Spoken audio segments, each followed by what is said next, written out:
guns and bring your friends. It's fun to lose and to pretend she's overboard and self-assured. Oh no, I know a dirty word. Hello. Peter said Ethan Nordean was the undisputed leader of the group that day as they tried to prevent the peaceful transfer of power. And FBI agents arrested Proud Boys former national chairman Enrique Tarrio at this home in Miami. By 2 this afternoon, he was in federal court. Here we are now, entertain us. I feel stupid and contagious. Here we are now, entertain us. I feel stupid and contagious. Here we are now, entertain us.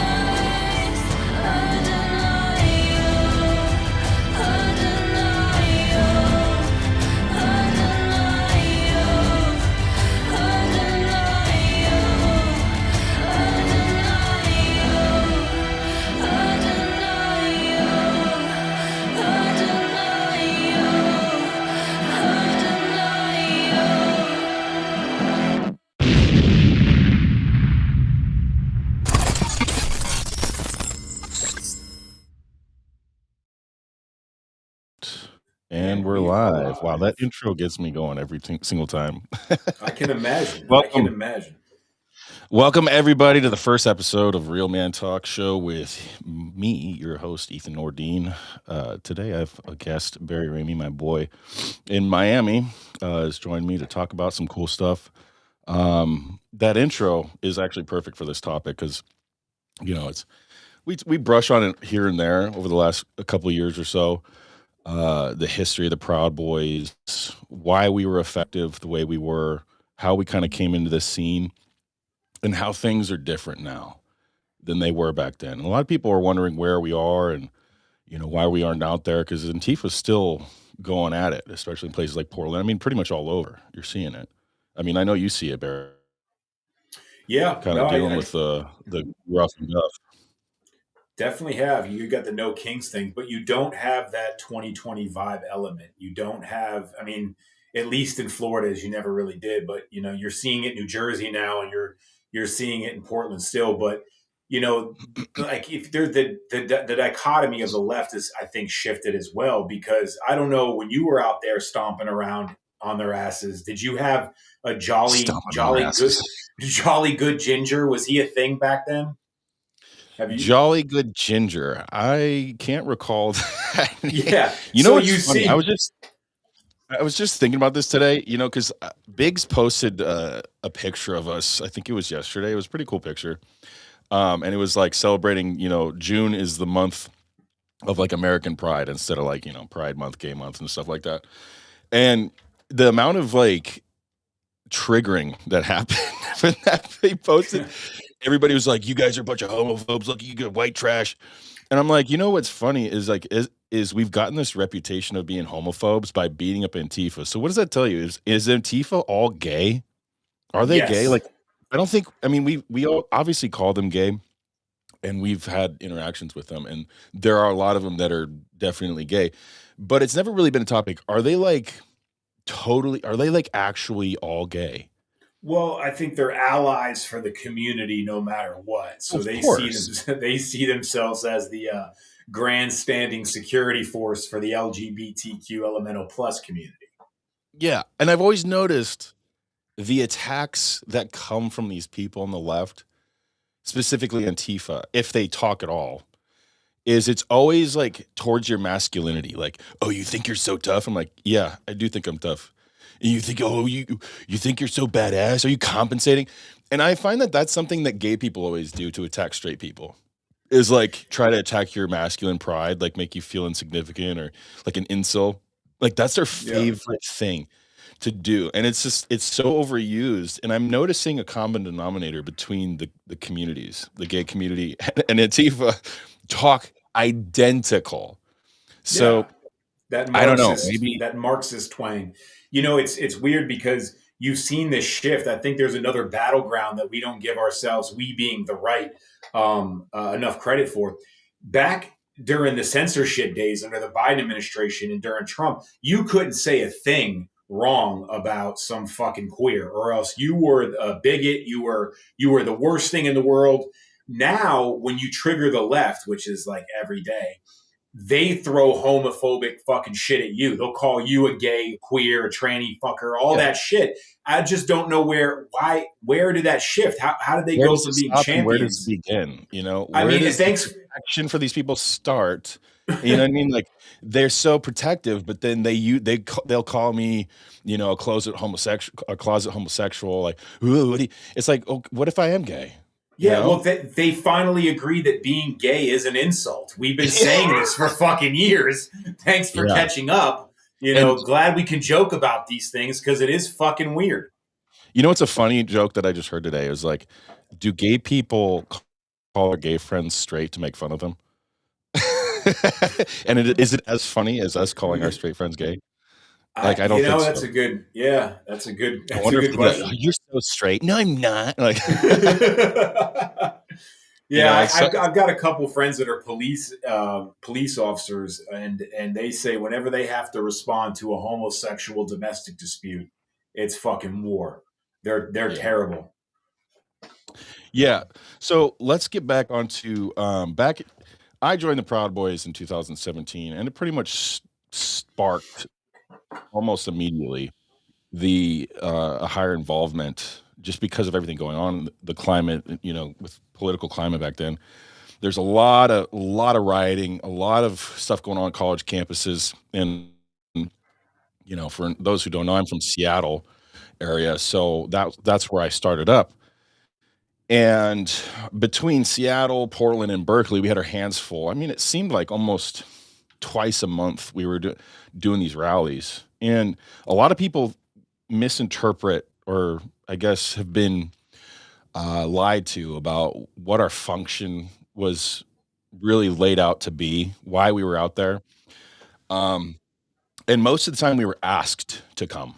We've been asked to come by Latinos for Trump, all sorts of different groups and races and political ideologies that, you know, whatever their stance is, as long as it's something that's like not totally morally against what we're for. Like, you know, I'm pro-life, so I'm not going to go to a pro-choice event necessarily just because just morally that's not what I stand for. But if it's something that's, you know, falls within even something that I don't really care much about or that I don't align myself with, and they need protection, back then we would have been there. And that's, you know, and we did it for free. And the great thing about our club is we had guys literally all over the world, you know, and especially over this country.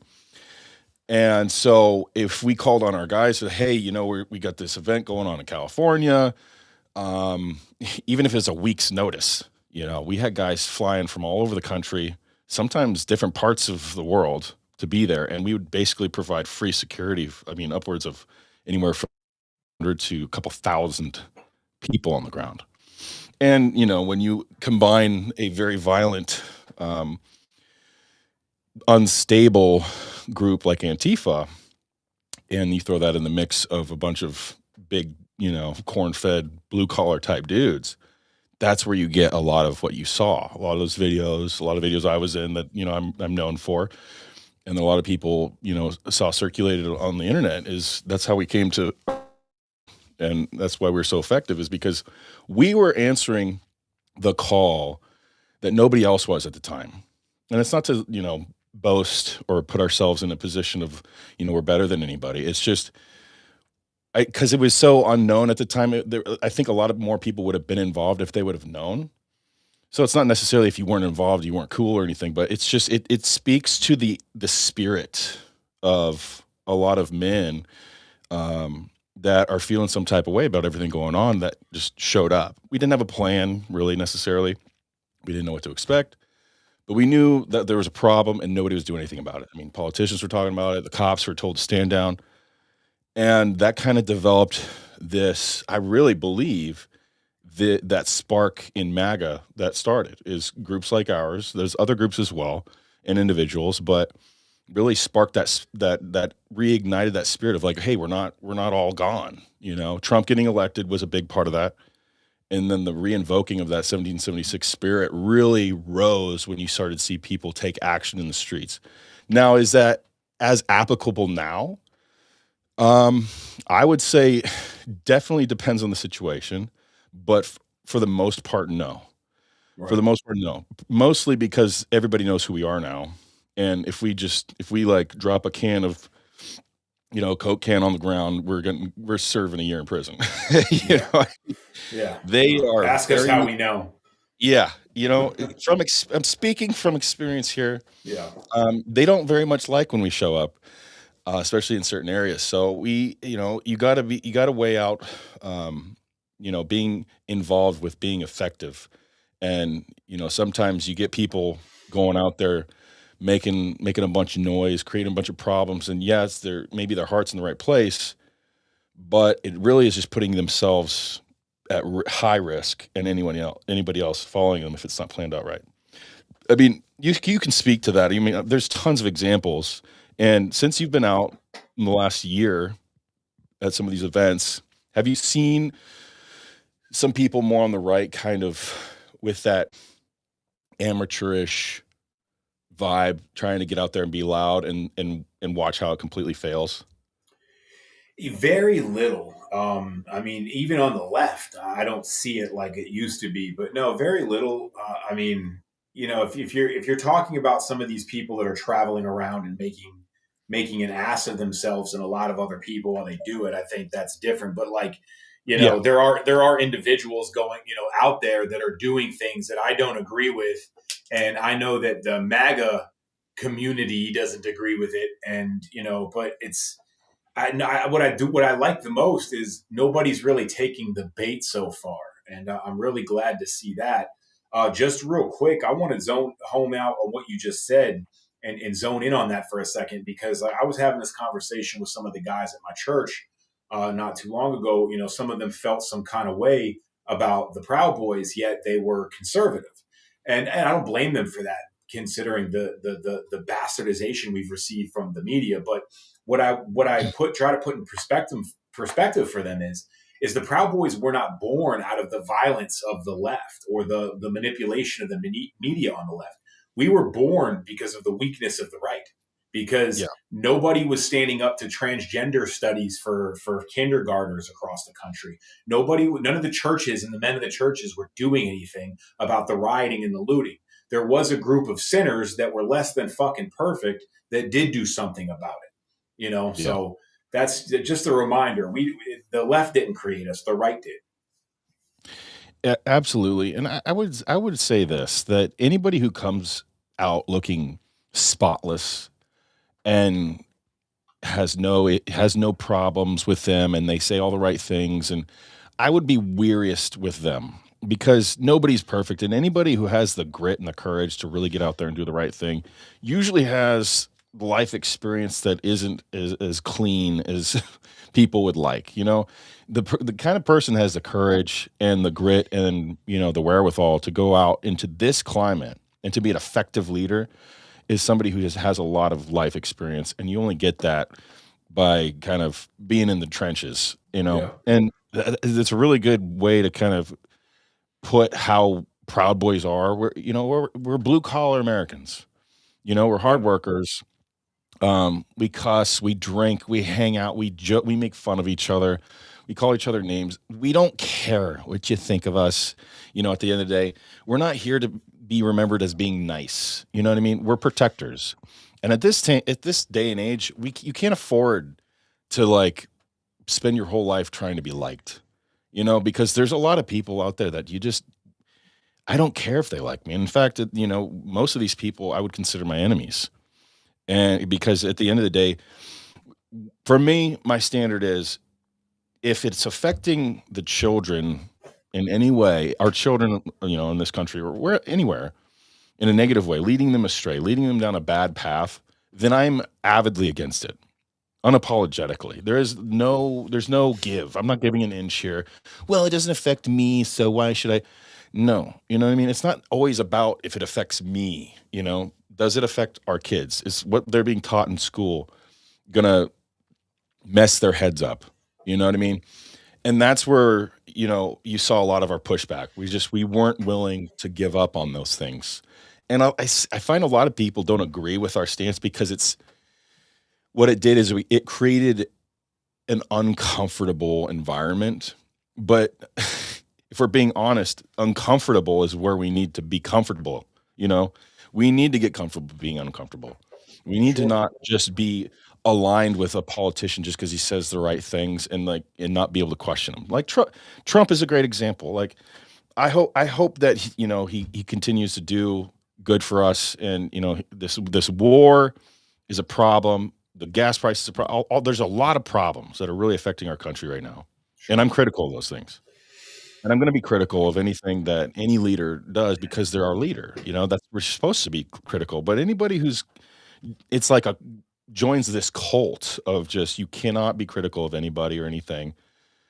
I don't really want to spend too much time trying to convince those people because that's like a religion. You can't get people out of that. Yeah, And all politicians are rental cars, man. You rent them to do a job.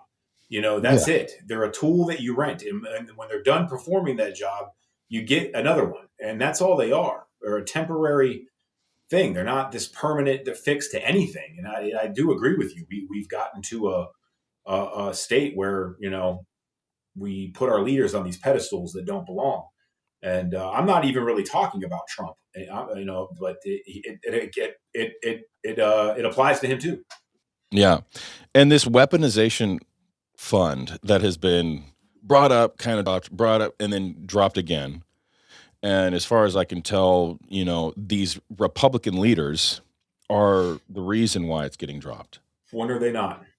And it really goes to show we can all agree as far as MAGA goes. I was just listening to Owen Shroyer about this. He's like, we can all agree, speaking to our right-wing MAGA conservatives, that the election was most likely stolen. Or if you're critical about that, you can at least see there's irregularities there, right? Yeah. And then you can also see the weaponization of the Biden administration, that the people who were pro-life got locked up, like these Catholics that are getting locked up, or even way back to COVID, where people were getting locked up for just having church services outside. Yeah. While there's a strip club open down the road. Right. Yeah. Or people trying to keep their gyms open, Mm-hmm. doing all sorts of stuff. Just everyday good people getting arrested. And then you got, the more severe stuff like January 6th, myself getting 18 years for something I didn't even do. And we can prove that now because our charge got thrown out. Like, why would they do that? Why would they throw out our charges? Why would this Court of Appeals of DC throw our charges out if everything was kosher? And so there's a lot of evidence, tons all the way back to COVID, and probably before that, obviously before that, but just a good marker is to start from COVID all the way to now. You can see that there is weaponization. People did have their lives completely destroyed. And we agreed on these things on the right. Yet the leaders of the right are saying, well, even though we do agree on these things and these things did happen, we don't agree to compensating our own voter base for what happened to them. Right. It goes back to what I said. We were born because of the weakness of the right. And it is an issue. The rhinos, the whatever you want to call them, whatever the fucking name of the week is for them, they're a problem. They're wolves in they're wolves in sheep's clothing, and they're continuously they live in these areas where every 4 years they can make a commercial with them riding a horse with a fucking cowboy hat, shooting their AR-15, drinking their fucking beer, going, "I'm one of you, vote for me." And these fucking idiots show up to the polls because the commercial said America. And that's how Lindsey fucking Graham keeps winning his office, because our Republican constituents are fucking lazy. Yeah. And it's a comfortable place to be. Like I said, they're not willing. There's a lot of people, that just aren't willing to get uncomfortable and say what's on everybody's mind. And we're getting that. What it is we're getting screwed. We've been getting screwed, and we've been voting for people that are screwing us, period. And, there's a huge movement going on right now, this anti-tax movement, filing exempt, just not paying your taxes. And it's an interesting conversation because so many people are doing it now, and it's like, you know what? If you're not going to care about us, and if you're going to step on us every second of the way, and we're going to send billions of dollars to Ukraine, billions of dollars to fund this other war. Well, what about all the oil in what's the country that took all their oil? Venezuela. Venezuela. We were like, oh, we're getting that oil. No, that all went to this war in the Middle East. And everybody was kind of probably waiting for that gas to start dropping after that. Everybody figured that out. But no, it went to some other country. And now we're seeing that this reimbursement fund to make everybody made whole to some degree. I would say to some degree. They're just saying no. So you need to send money to Ukraine, which who even knows what's going on there right now? Who even knows where that money really went? Yeah. We know. But and then we have this issue with the Middle East. They're going after Lebanon now, and I mean, who knows when all that's going to end? And it's just a mess. It's a mess, and I think people just need to get real and say, you know what? Let's just stop playing the game. Let's just stop. This is a stupid game, and we're not even allowed to. We're like sitting on the bench. We're like called to be a part of this game, and we're not even allowed to play. And it's kind of getting to a point where it's like, I feel like I'm being cucked by like even engaging in the conversation of like, what if we just vote this guy in, everything will be fine. It's a degree of hopium that we know a lot about being in prison, and every 2 weeks, think we're going to be getting out. And it's just the reality sets in at some point, is saying, you know what, we just got to ride this out, man. We got to ride it out and fix it when we can, but we can't keep playing the game like we've been playing. Yeah. I mean, look, it's, and it's possible the way things are going, people are very unhappy with this situation in Iran. And I get it. I completely understand. I think I have a little more faith than a lot of people. But that's deteriorating pretty fast, if I'm going to be completely honest. And I mean, I've gotten to the point where it's like, well, are you pro-Israel? But I don't care about any of them. I don't, and I'm sorry if that hurts somebody's feeling. I don't care about what's going on in Iran, what's going on in Israel, what's going on in Pakistan. I mean, good luck to them. As long as I don't want to fund the war. I don't want to be funding, sending money over to kill kids and stuff like that. That's not what I didn't sign up for that. I didn't vote for that. I don't feel comfortable with that. I don't feel comfortable with the whole world seeing us fund that while we look over and see our neighbors struggling to pay bills for their kids. It's a problem. And so it kind of goes back to like, we need, especially men, we need to be men about this situation. We need to think about our kids. We need to think about our families and stop this whole conversation of like, well, the terror, there is no terrorist organization in the world that if we put our minds together, it would ever be a threat to us. If we focused all of our resources back here and built this country up, we could put a whole wall around the whole country with turrets on it. But we have, and nobody would ever. You're right. You're 100% right. We have one dilemma with all that. Yeah. Fucking liberals. Fucking liberals who want to import these fucking people here and spread their Sharia shit all over our country and pretend like none of this is an issue.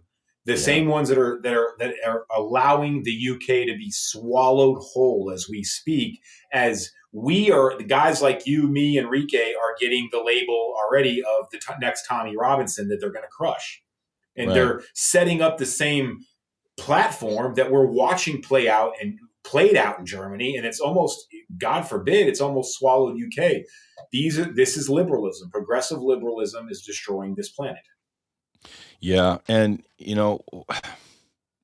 the labels and the boxes that people put things in, it's degeneracy at its finest. It's immoralism is what it is. And if you really think about what it is the left stands for, it's me all the time. I should be able to do whatever I want, but screw you. You can't do anything. So this isn't about self-accountability. This isn't about, taking care of your neighbor. This is about me, and it's destroying the world as we know it. Every first world country, every Western country right now is in the shitter. And unfortunately, it's really starting to affect our country as well. I think we're kind of like the last stand with all of it. And I mean, well, Ireland is pushing back pretty hard right now, as far as I've seen. Yeah. So Northern props to Ireland. them. Props to Yeah. them. I mean, the Irish are really showing up. And other countries are trying to too as well. And hopefully that, there can be a turnaround here. And I think that maybe that's possible. So I don't want to give up hope there. But as far as leadership goes, as far as politicians go, God, it's a crapshoot, man. Maybe we got some local guys that are good. Like, definitely got some local guys that I've been impressed by, but anybody on the federal national level is just garbage. Well, that's the thing is we actually do not have a politician problem in America. We have a fucking people problem. You look at Ian Omar and you look at AOC and Chuck Schumer and you look at those districts. Those representatives represent the people in their district quite adequately. Those are the people that show up to primaries and midterms and city council fucking elections, while Republicans sit home and watch the third rerun of a classic Yankees on a game on ESPN Classic. The representatives represent the shitbags in that district. Ian Omar perfectly represents the shitbags in her district. So we have a people problem in this country, and I don't Yeah. mind. I I mean, don't mind saying it.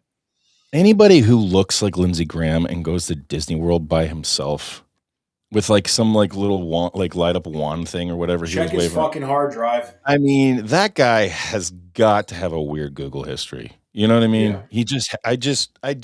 I can't get it out of my head.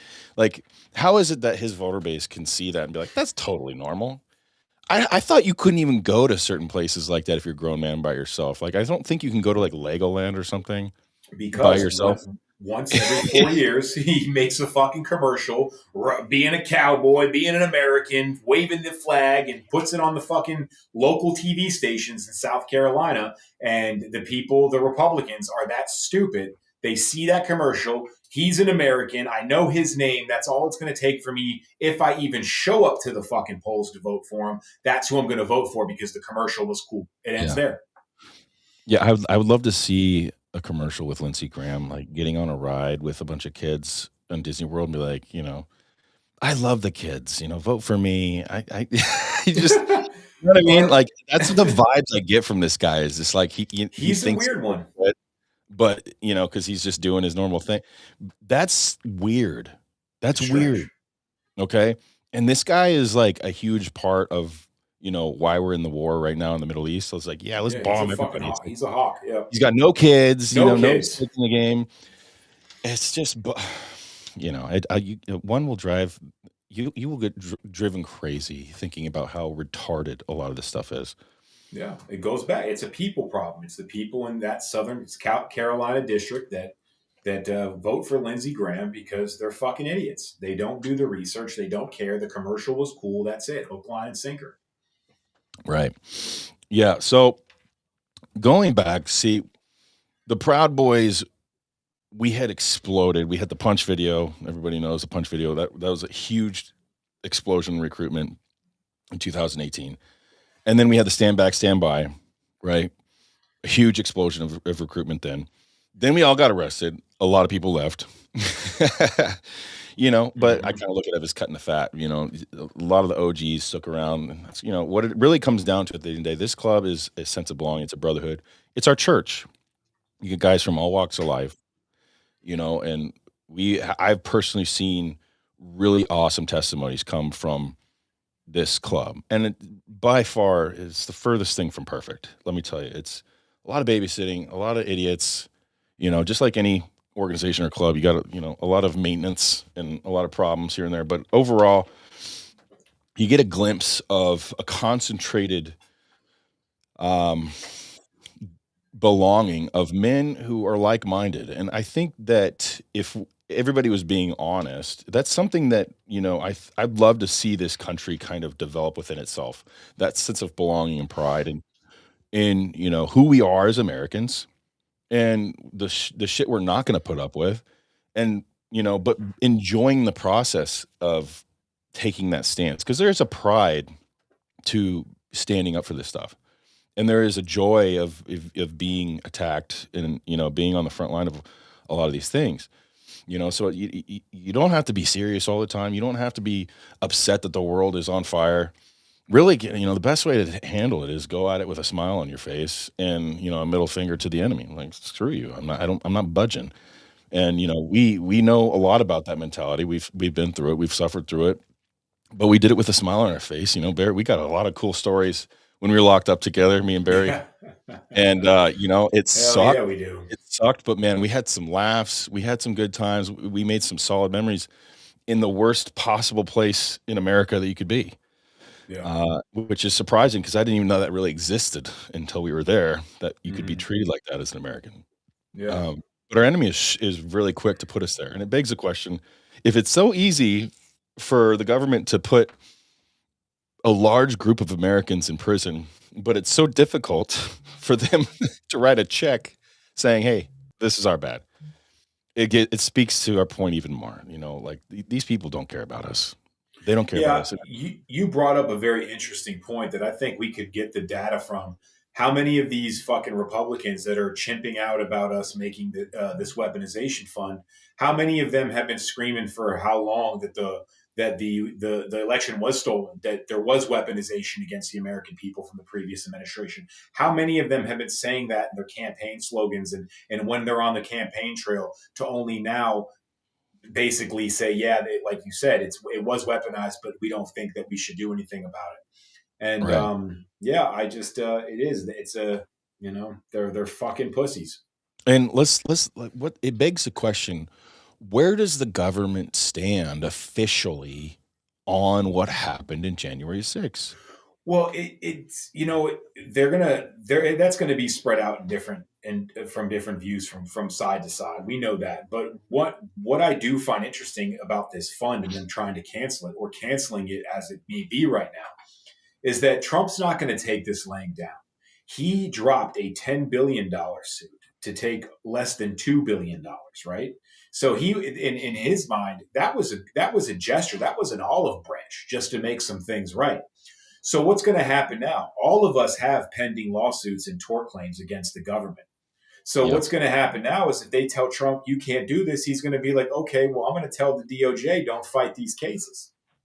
And we really want that. I'd rather not have the fund. I want my court case to go through because I want my discovery. I want to show the American people exactly what happened. Yeah, and I don't think a lot of people realize these cases. And you have to separate what happened on January 6th in the optics of what all these news outlets and all these politicians and crooked politicians tried to tell the world. Right. And they honed in and they zoomed in on this one guy who punched a cop in riot gear. And oh my gosh, and it's like, they made it look as bad as they could. But what they didn't show was everything after that for 4 years, how we were treated in solitary confinement for over a year. What happened at our trials? Diesel you know, therapy. They lied to witnesses to get them to cooperate against us. They made the witnesses lie on the stand, purge themselves. And we have now one of our old Proud Boys who worked for the government, their star witness, Jeremy Bertino. We have him coming out and admitting he perjured himself. He was lied to by Special Agent Nicole Miller. And this is a real thing. This is all documented. Yeah. And that was the key thing that got our all of our charges. I had been sentenced to 18 years for seditious conspiracy. The first time anybody's been charged with seditious conspiracy since the Civil War, for walking into a building for 30 minutes and walking out. And the star witness was compelled to lie and coached for months and months. And he was paid, and they gave him false information that kind of indicated that, we were trying to plan this thing. And it was all fabricated, all of it. So every American should be looking at this, whether you like us or not. I'm not saying you should like us. I'm not saying that you should think that the election was stolen. I'm saying the means in which the government came at us and the resources they threw at us, other Americans, just like you, was so out of this world. I mean, it's unprecedented to a level that hasn't even been documented before. Immeasurable. We don't even know how much they've spent on all of this on every defendant. I mean, just on our case alone, it was millions of dollars, millions. Most expensive case in American history, longest and most expensive. Yeah, for 5 guys, 5. And, the amount of time and resource, it was insane. And it was all based on a lie. All of it. So, like us, hate us, that's what happened. And they can do that, and they will do it, and continue to do it. So everybody should be advocating, not for us to get money, but really for this to become case law, that they cannot do this again. And we have a lot of good action right now in our case, our civil case here in Florida, that we filed our case out of. I mean, obviously we have a very strong case since the Court of Appeals in DC threw out our charges. So that is definitely implies that there was some fuckery going on there. So, long story short, not to talk about this too much, that's just one case out of what, 1700. Yeah. And it's littered. Every case is littered with this stuff. So especially the liberals who kind of, they pride themselves on prison reform and justice and stuff like that. And all of a sudden it's us. They're like, no, screw these guys. They don't deserve. Yeah. It's the liberal party's same dead, energy, man. man. They're Keep that same fucking energy. communists. They're communists. That's all. It's the only way you can. Because if real liberals wouldn't put up with this, but they're gone. Well, there's a few. We have Patty. There's one. Like I said, he's they're on all our gone. side. They're all gone. No, Patty's all right, man. He's last of the dying breed for sure. He is. He's rare. I don't. It's rare to find somebody that hates us but likes us. Yeah, and that's all we ever asked. Yeah, just hang out, man. We don't do you think we're offended if you don't like us? Who cares? Let's just hang out and have a beer and talk about it. I think that's where a lot of the stigma came around us, is that nobody ever really tries to defend the shit. If you call us white supremacist, you call us racist, we don't give a fuck. We'll double down and say fuck you. I mean, the guys will throw a fucking Roman salute at you and say kiss their naked ass. I mean, it's just, they don't care. They don't care what you think about them. Yeah, and moving forward, a lot of what guys like us are doing with this network, shows and all this stuff, and I know we talk about a lot of politics and Proud Boys and January 6th and everything like that, but it's guys like us that we're really focusing on trying to build infrastructure so that we can create more of a sense of belonging, not just for our club or anything like that, but for our communities. We've had conversations about building another, basically Boy Scouts that's not filled with a bunch of creepy dudes, teaching men how to be men again, and Christians what real Christianity is. It's not this soft, passive crap of just, love everybody and forgive everybody. And it's, God asks us to forgive our enemies, not his, and there's a lot of stuff going on. I mean, if I've been watching the House of David, I don't know if anybody's seen this, but it's a great show. And there is so much violence in this. And if you've ever read any of the Bible, it's littered with violence. And it's just God refers to these individuals as men after his own heart, righteous and pure violence. And I'm not going out and saying advocating for violence, but I'm saying, there's a difference between being harmless and peaceful, right? A peaceful man chooses to be peaceful. A harmless man masks himself as peaceful, but he's harmless at the end of the day. It's immoral. Yeah, well, real strength is the ability to be extremely violent, but have it under control. Right. And to be extremely violent, one must know that he is extremely violent. I know I have the ability and capability of being violent, right? I know Barry does too. That doesn't mean that we're just going out there and being violent. But I think, we need to advocate to men. It's kind of like giving men permission and the knowledge in which to know how to use it properly and when. And that's what builds a strong infrastructure of a society or community or country or whatever your boundaries and borders are. If you don't have that, if you don't give the men in that parameters, the permission and the blueprint on how to effectively do it, then they're going to be castrated. And we're seeing a lot of that. And it's encouraged now. No, there's no reason for violence. Really, what era are you looking at? You know what I mean? There is no moment in history since the dawn of time that there has ever not been violence. Well, until some 5-time convicted felon, illegal immigrant gets deported, then they all of a sudden they understand violence. Yeah. Yeah. It's just super lacking in good leadership right now. And I think a lot of people are just hungry for, just like, I say it all the time. Everything that happened with the Proud Boys and why we exploded was because people were just so hungry for somebody to just lay some hands on these pieces of shit out there. And that's what it came down to. They just they needed to see somebody do something.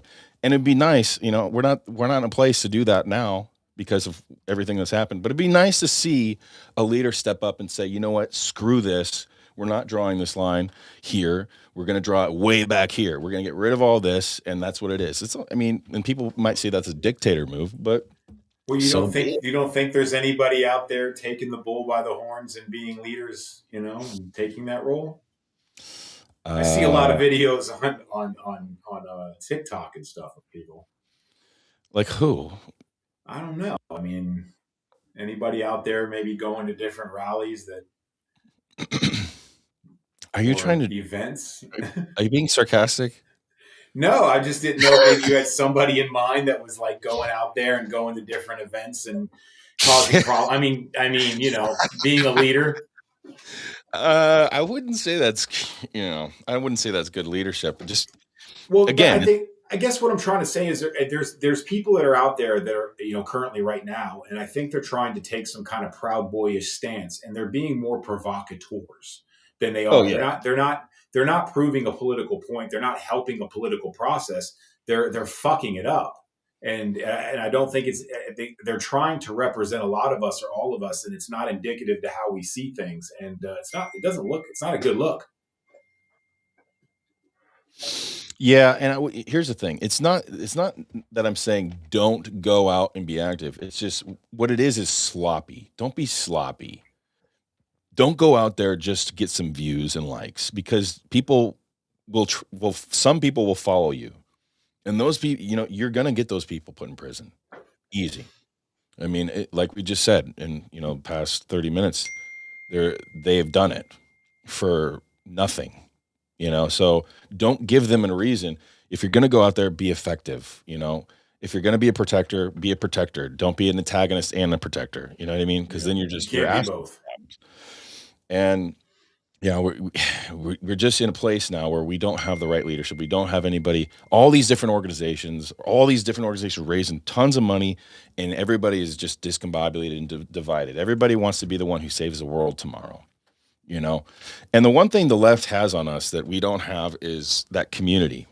That they raise money together well. They stick together, even though they're a bunch of idiots. They have more of a sense of belonging than we do. And even though it doesn't make sense, but there's so much pride over here on our side that we can't get anything done. We're so spread thin, and we have a lot of us who are just blind, and that culty mentality that we just have to follow this guy no matter what because he's a conservative. And it's exhausting. It really is. It's gotten to a point now where I'm just like, I think a lot of people are just done playing the game. A lot of people are advocating not to vote or even vote Democrat. There's all this division going on, and That's retarded. unnecessary. I'm sorry. Totally That's just unnecessary. retarded. Yeah, if you don't want to vote, fine, I get it. But voting for a Democrat, Can you imagine? I mean, I can. I know you can. But for the people out there, and I'm sure I'm preaching to the choir here. Imagine what would happen not if Kamala had won, where we would be at, or if they get power again.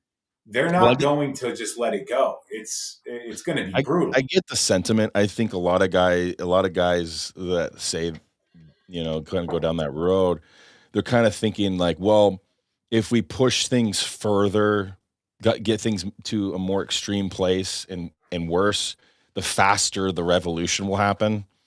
So, I understand the theory there. But I don't. I mean, look at Europe. Look at all these other countries. I don't know if I have the faith that like just letting more crap in is gonna be the solvent to this. But it's hard to say. Everything's upside down, so it really is hard to say what the answer is.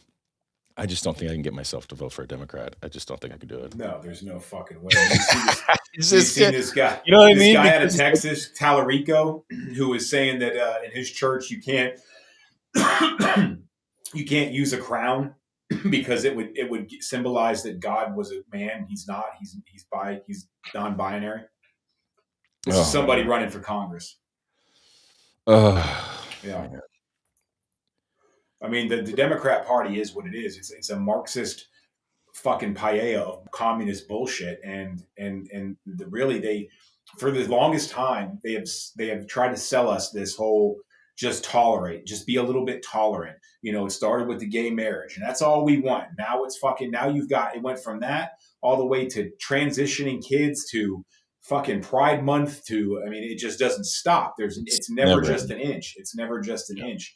And we've capitulated for so long that I don't, what we've given, I don't think we'll ever get any of it back. It's just straight Sodom and Gomorrah with these fucking people. That's their end agenda. Yeah, and I'm tired of this argument of progress. Progress. I don't want progress. I don't want. I mean, if you took a show of hands of just like the general public, it was like, who'd be more interested in going back into the past? How much more interesting things are you in? Would you want to look at, whether that's the future or the past? I think most people would choose the past. I mean, there's just so much more to offer. We can see. I mean, just the dollar was so much more valuable. You could be a man who's got 4 kids and a wife and a home, and you'd be able to take care of everything with one job, one average blue collar job. You don't have that these days. So like, is that progress? All these other things, all these other social issues have to take us to a back seat, or just go to another country with that crap. Because, at the end of the day, people don't care about your pride flag or you celebrating out in the streets in June. Like, they want to take care of their families, dude. They want to be able to drive their car to work without having to break the budget. Like, that's it. People are simple. People want to live their lives and raise their families, and they want their kids to go to school and be educated and not programmed and brainwashed. Yeah, they want to just go to work and not be forced to use your fucking pronouns or lose their job. Yeah, it's just, oh gosh, it's just so annoying, man. But, the flip side of everything that's happening is, and I've talked to a lot of people about this, there is infrastructure being built now that is the antithesis of everything, all the woke bullshit. And I'm talking about sports, entertainment, music, all of it. Financial infrastructure. We got payment processors and banks, businesses that are tired of the woke ideology. And that, to me, and is the way that we fix a lot of this and reverse a lot of this. It's stronger than a vote. Your money is, at the end of the day, the biggest vote. The more money you have, the more interest a politician is going to have in getting your vote. So just like the left does, why do you think these idiots vote the way they do in Congress and the Senate? Is because they have donors. And what do you think? Those donors are getting exactly what they want. The reason why the country is the way it is and the world is because the donors have asked it to be this way. So if we become the donors, spend the next 15 years putting an infrastructure together that obviously everybody knows, if you're anybody with a head on your shoulders, the right and the conservatives make better money. We're the blue collar. We are the lifeblood of this country. So if we put our minds together and started building a financial infrastructure, an economic infrastructure that doesn't care about the woke ideology and supports each other, then you're going to start to see a new breed of politicians come out that speaks to the interests of that, right? Because that's what they're going to be paid by. And at the end of the day, everybody's taking money. So let's play the game smarter than everybody else. Yeah. Well, that cultural shift that you just brought up, I agree that you're 100% right. That's what it's going to take. And I think that's why before the left really launched this whole Marxist campaign on America, or at least got exposed for doing it, they had already preemptively started shaming or making shaming illegal. Like, you couldn't criticize the LGBT communities. You can't criticize the black community. You just got to be okay with the fact that 8% of the population commits 60% of the violent crime. But the point is that shaming works. So that's why they try to stifle it preemptively, I believe. And so getting back to what's culturally acceptable, it goes back to shaming. You shame these companies into not wanting to do this woke business and put rainbow flags on all their fucking products. You shame these companies and these ball players for making these stupid social justice warrior fucking stands. And that's how you bring people back into, okay, it is cool to be American, because all this identifying as a giraffe on a fucking Saturday bullshit is ridiculous. Yeah, and you know what? Americans love the underdog story too. Like that's a good point. The shame, it really works, especially in groups of men. That's how we keep each other accountable. Like, dude, stop being an idiot. "Oh, what is it? Dude, don't be a freaking idiot. And you either rise to the occasion or you don't, and you either get the rewards of that. And I think if you had an underdog group or class of Americans that are struggling to get their shit together, and the rest of the country was like, hey, you need to get your shit together, you guys are being retards, and they rose to the occasion, everybody would be like, hey, hell yeah, great job, underdog of the year, rising to the occasion, and everybody would celebrate that. That's the American spirit right there. Is it going to happen? I don't know, but there's a pride in that follows the shame once you can overcome that problem that you're having. And I think every group, every class has that. The white class has that. A lot of the white liberal women are just freaking all these Karens. They're a huge part of the problem. The way they vote. Imagine how many less gay people we would have if there was that little 5-year-old striking a pose and dancing like to a RuPaul album, and someone just walked up and smacked the shit out of him and said, "Stop it, faggot." Boom, automatically. Oh shit! I don't know if you know what? result in less. I'm straight. The kid's straight now. All of a sudden. Yeah, I don't. We can, yeah,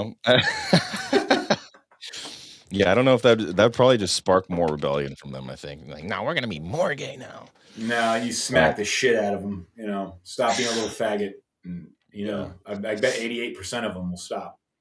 Well, it all comes down to fathers being in the home and being good men at the end of the day, and that's obviously we're seeing the results of that lack thereof. But this was just a kick off my show and kind of get a little foundation started. We're going to talk about stuff. We're going to get raw. We're going to get real. We're going to have all sorts of guests here on the show as much as we can get. We got a lot of cool people coming up that we're working on right now that are going to be pretty interesting conversations. But I like to dive into fitness. I like to dive into kind of the taboo side of things that, the general medical industry does not want you to know, does not want you to learn about: parasites, heavy metals, and everything that's being sprayed in the air, in your water, in your food. We're going to get down and dirty into that and the ways and means in which you can recover from those things that you've been exposed to that have been giving you brain fog and cancers and illnesses. And we're going to dive into all that. We got a lot of guys and a lot of people here that have put a lot of their life into these things so that you can be a mentally, physically, and spiritually refined truth warrior, some might say. But, I'm glad to have you on here, Barry. It's been a pleasure. It was great, man. Follow him on his show. I can't read it right now. It's got to get you some peptides. Is it The American Rising or just American? The American Rise on X. Okay, The American Rise on X. You can follow me at _Nordean on X. That's pretty much my biggest thing right now. I'm going to work on my other social media platforms, but they have been a pain in the ass, let me tell you. Just to get back on X, it's taken me about a year. I don't know why. I don't think I'm that big of a deal. And, Enrique's got one, and freaking Jake Lang's got one with no problems. And look at what he's supposed to antagonist I've ever seen. Yeah. So I don't know why it's been so difficult, but I'm finally back on here. So everybody, thank you so much for your support and your love and your continuous, being involved with us, despite the whole world hating us. It's really been a fun privilege for me, and I know it's you as well, Barry. So yes, sir. All right, let's go ahead and end this. Thank you so much for tuning in. We're going to come back to you next Thursday, and I'm going to put some other stuff, reels and shows along the way, and we'll be on your feed. Thank you so much. All right, we're out.